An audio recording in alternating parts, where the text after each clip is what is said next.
Pocas personas saben lo que realmente ocurrió en ese incendio. La mayoría solo conoce la imagen congelada que circuló por las redes sociales durante semanas. Un hombre cubierto de hollín, con los ojos entrecerrados por el humo, cargando en brazos a una mujer inconsciente con el vestido parcialmente chamuscado. El ángulo perfecto, el clic en el segundo exacto. El amor resiste incluso en el fuego, decía la leyenda más compartida. Lo que nadie sabía, o ni siquiera imaginaba, era que aquel hombre, Fernando, ya no llevaba meses siendo el marido de la mujer en sus brazos, y que, si hubiera escuchado su propio instinto, habría salido de aquel edificio sin mirar atrás. Pero eso no fue lo que ocurrió. Fernando nunca fue de hacer alarde de sí mismo. Técnico informático desde hacía más de 10 años, trabajaba por cuenta propia y llevaba una vida discreta, de pocas palabras y rutina estable. Se casó con Daniela a los 27 años, tras 4 de noviazgo iniciado aún en la universidad. Vivieron juntos en un piso modesto, sin hijos, compartiendo cuentas, listas de la compra y series de streaming. Cuando descubrió su infidelidad, lo único que hizo fue pedir el divorcio, sin peleas, sin escándalos. Simplemente dejó el anillo sobre la mesa de la cocina y se marchó. Prosiguió con su vida como pudo, sostenido por una mezcla de dignidad y silencio. Pero el destino, o el caos, decidió cruzar sus caminos nuevamente de la forma más cruel posible. La mañana del incendio, Fernando estaba cansado. Había dormido mal, la cabeza llena de tareas acumuladas y clientes exigiendo urgencia. Aún así, aceptó la llamada para atender un mantenimiento de los servidores de la empresa donde Daniela aún trabajaba, la misma en la que él ya había prestado servicios varias veces, siempre de forma profesional. Era un edificio de 3 plantas, antiguo, con estructura precaria en algunas zonas y seguridad cuestionable. Llegó poco después de las 9, firmó la tarjeta de visitante y se dirigió directamente a la sala de servidores en el sótano. No esperaba ver a nadie conocido ese día. Solo quería terminar el trabajo rápido y marcharse. Llevaba su caja de herramientas, cables de repuesto y café en su termo de acero. Todo como siempre. Fue alrededor de las 10:20 cuando el olor a humo empezó a filtrarse por las rendijas de la puerta metálica de la sala técnica. Al principio pensó que podría ser un cortocircuito en un transformador, pero en pocos minutos las alarmas comenzaron a sonar.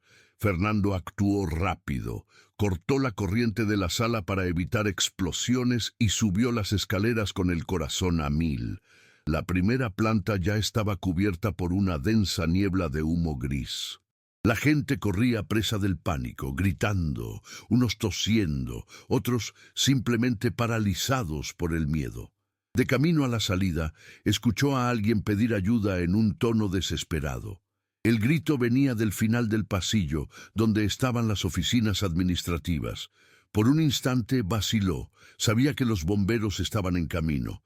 También sabía que si permanecía, corría peligro, pero algo dentro de él, quizá su sentido de responsabilidad innato, habló más fuerte. Regresó. Corrió al fondo del edificio y empujando una puerta entreabierta, vio a Daniela tendida en el suelo, con la pierna atrapada bajo una estantería metálica. Fernando no dijo nada, solo se arrodilló, empujó la estantería con el peso de su cuerpo, y logró liberar la pierna de Daniela, que tenía el tobillo visiblemente hinchado y cubierto de hollín. Ella aún estaba consciente, pero jadeaba, tratando de tomar el aire que faltaba. La sala se volvía cada vez más caliente y el techo ya empezaba a desprender fragmentos. Él la levantó con cuidado y la colocó sobre su hombro, sintiendo su cuerpo temblar y desorientarse. Daniela intentó balbucear algo. Tal vez su nombre, quizás una petición de disculpas, pero Fernando no quiso escuchar. Simplemente la condujo por el pasillo lleno de humo, esquivando sillas caídas, papeles incendiados y trozos de techo que se desplomaban. El calor era asfixiante y sus propios ojos ya empezaban a arder, pero siguió, paso a paso, hasta hallar la salida de emergencia que, por suerte, aún no estaba bloqueada. Al empujar la puerta con el hombro, la luz del día casi lo cegó. El aire libre entró como un puñetazo en el pecho, limpiando el humo de sus pulmones. Allí fuera, el caos era total. Ambulancias, empleados tosiendo en el suelo, gente llorando. Cuando Fernando cruzó el umbral con Daniela en brazos, una mujer con un móvil en la mano apuntó la cámara y disparó una foto. Él ni se percató en ese momento. Solo luego supo que aquella imagen encabezaría titulares como «El amor que resiste a las llamas» y «Héroe salva a su esposa en un acto de valor y perdón». Pero en ese instante, lo único que deseaba era entregarla a los paramédicos y marcharse. No quería explicaciones ni agradecimientos. Sabía lo que ella había hecho. Conocía el peso que él cargaba en soledad, y aún así la salvó, no por ella, sino por sí mismo, para no arrastrar el arrepentimiento de no haber hecho lo correcto. Solo hicieron falta 2 horas para que la imagen se difundiera. Mientras Fernando regresaba a casa, aún con el olor a humo impregnado en su ropa y los ojos ardiendo, su foto ya circulaba por grupos de WhatsApp, páginas de noticias locales y perfiles de Instagram que mezclaban tragedia y espectáculo. Lo que más le molestó no fue la exposición en sí, sino la narrativa creada sin su consentimiento.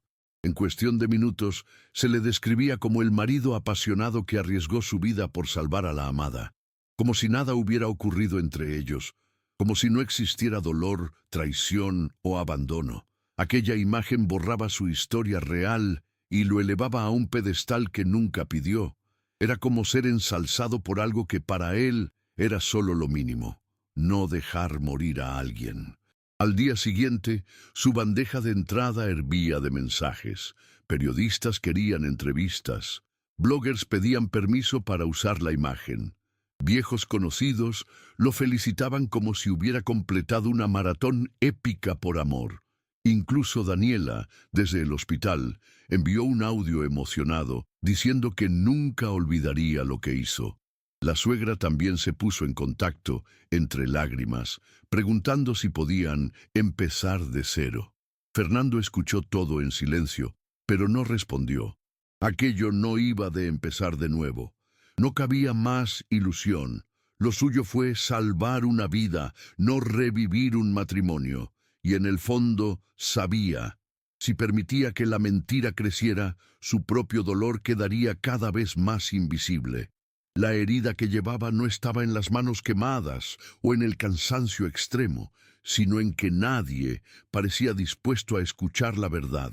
Fernando pasó los días siguientes evitando los focos. Rechazó todas las entrevistas, ignoró las invitaciones a programas matutinos e incluso ni abrió los correos con invitaciones a eventos. Llegó a rechazar un premio simbólico que una asociación de bomberos quería otorgarle, pese a reconocer la buena intención. No quería convertirse en símbolo de nada, mucho menos de un amor que ya no existía. La verdad era que en el fondo seguía herido, no por el incendio, sino por todo lo anterior, la traición, el silencio de Daniela, el cinismo con que ella justificó sus actos en su momento, y ahora, la idea de que ella pudiera usar ese rescate como puente para borrar el pasado, lo atormentaba. Salvar una vida era una cosa, convivir con una mentira pública, otra muy distinta. Fue en una tarde de miércoles, cuando pensaba que todo empezaría a enfriarse, que Fernando recibió la llamada que cambió el curso de los hechos. Un antiguo amigo de seguridad de la empresa, que conocía la separación y tenía gran respeto por Fernando, le pidió encontrarse. Ese encuentro, en un café discreto del centro, reveló los vídeos de las cámaras internas, extraídos y entregados a la investigación del incendio. Fernando vio en silencio. Las imágenes mostraban a Sergio entrando por la puerta trasera, dirigiéndose al almacén con un cigarrillo en la mano y luego encontrándose con Daniela en el depósito. El humo comenzó minutos después. La colilla arrojada de forma negligente fue identificada como la causa inicial del fuego. Que ella estuviera fuera de su puesto de trabajo durante el horario laboral y sin autorización complicaba todo. Fernando miró el vídeo con el pecho encogido, no de sorpresa, sino de amarga confirmación. La verdad había salido a la luz, aunque tarde. La difusión de esas imágenes provocó un nuevo impacto. La investigación concluyó que Sergio había actuado imprudentemente al fumar en un lugar prohibido y descartar la colilla entre materiales inflamables.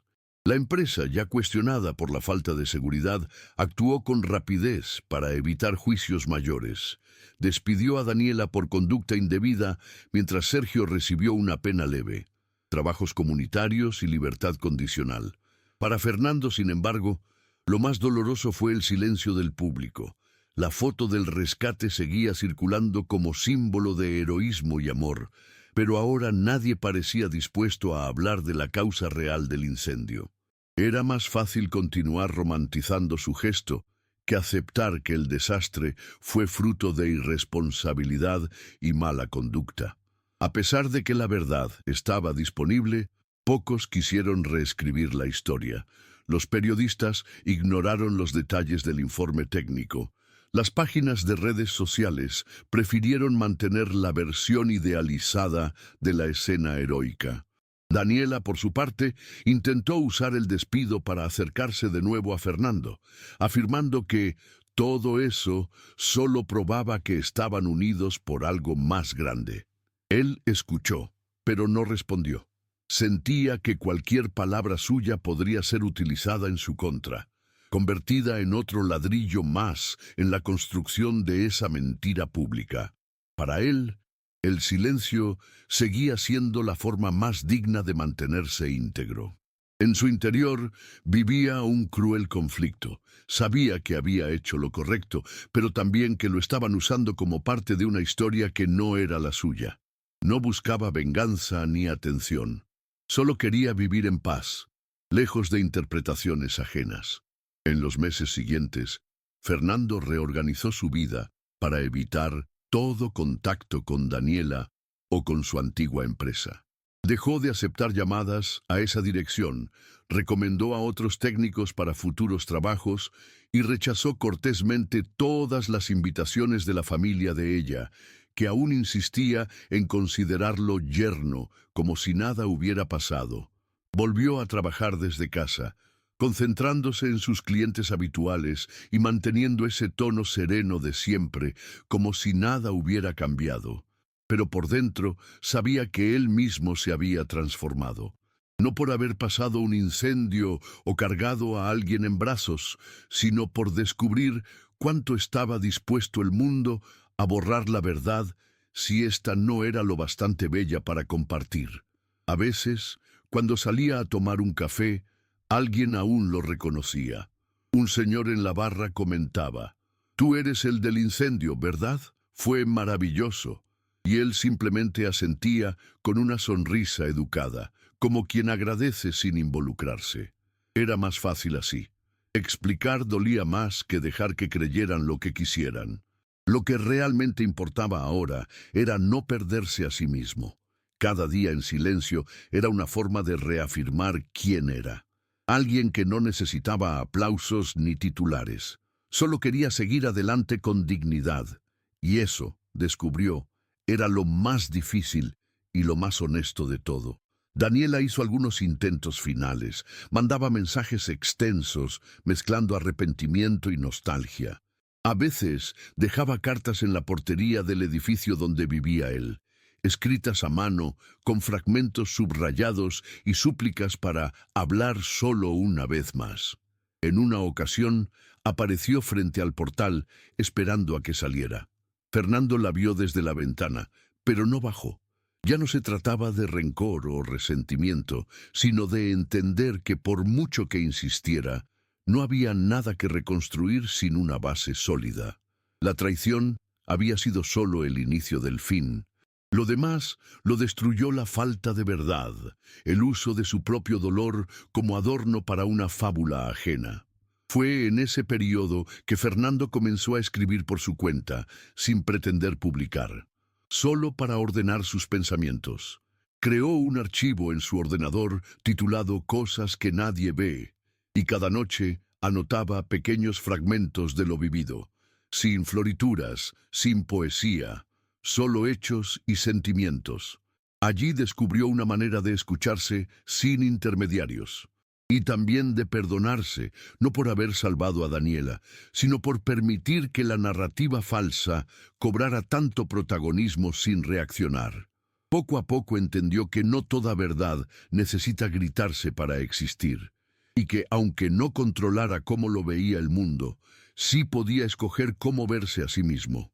Con el tiempo, el nombre de Fernando desapareció de las búsquedas, la foto perdió fuerza en las redes y Daniela encontró otro empleo en una compañía más pequeña, fuera de la ciudad. Las cosas volvieron al silencio, tal como él siempre prefirió. Pero Fernando ya no era el mismo hombre que instalaba cables y routers de manera mecánica. Seguía haciendo bien su trabajo, pero con una percepción más aguda sobre las personas y sobre sí mismo. Aprendió a observar con cuidado, a escuchar más que a hablar y, sobre todo, a respetar sus propios límites. Rechazaba invitaciones que no deseaba, imponía distancia cuando era necesario y dejaba claro, con amabilidad, pero con firmeza, que su vida no era una novela ni un cuento. Cierto día, al terminar un servicio en casa de un nuevo cliente, fue sorprendido por una pregunta sincera de la hija de aquel, una adolescente curiosa que lo reconoció por la foto. «Fuiste tú quien salvó a esa mujer en el incendio, ¿no? ¿Terminaron juntos al final?» Fernando sonrió con calma y respondió por primera vez en mucho tiempo. «No, y no fue una historia de amor, fue simplemente lo que había que hacer». La chica pareció confusa al inicio, pero luego asintió y cambió de tema. Fue entonces cuando Fernando comprendió que la verdad, dicha con sencillez, tenía su propio poder. Quizá no la oyera todo el mundo, quizá no recibiera me gusta ni titulares, pero para él bastaba que se dijera con honestidad, aunque fuera solo una vez, aunque fuera solo para quien realmente estuviera dispuesto a escuchar. A partir de ese día, Fernando empezó a afrontar su propia historia con menos peso. Entendió que no necesitaba huir de la imagen ni de la narración ajena, pero tampoco aferrarse a ella. La gente seguiría interpretando lo que quisiera, moldeando los hechos según sus expectativas. Él, en cambio, solo tenía que vivir de la forma más fiel a sí mismo. Su archivo, Cosas que nadie ve, creció hasta casi convertirse en un diario silencioso. En él guardaba detalles del incendio, pero también de los días posteriores, de los silencios, de las visitas que no hizo, de las palabras que nunca pronunció. Aquel espacio se volvió su verdad, un lugar donde no tenía que justificarse ni protegerse. Un año después del incendio, Fernando pasó frente al edificio donde todo ocurrió. El inmueble estaba en obras, con andamios cubiertos por lonas y un letrero que anunciaba nuevas instalaciones. Se detuvo unos minutos al otro lado de la calle, observando en silencio. No sintió ira ni tristeza, solo la confirmación de que esa etapa ya formaba parte del pasado. A veces, superar no es olvidar ni perdonar de grandiosa manera. A veces, superar es poder mirar algo que antes dolía y saber que eso ya no te define. Dio la vuelta y siguió caminando, sin prisa, sin destino especial. Solo andando en paz.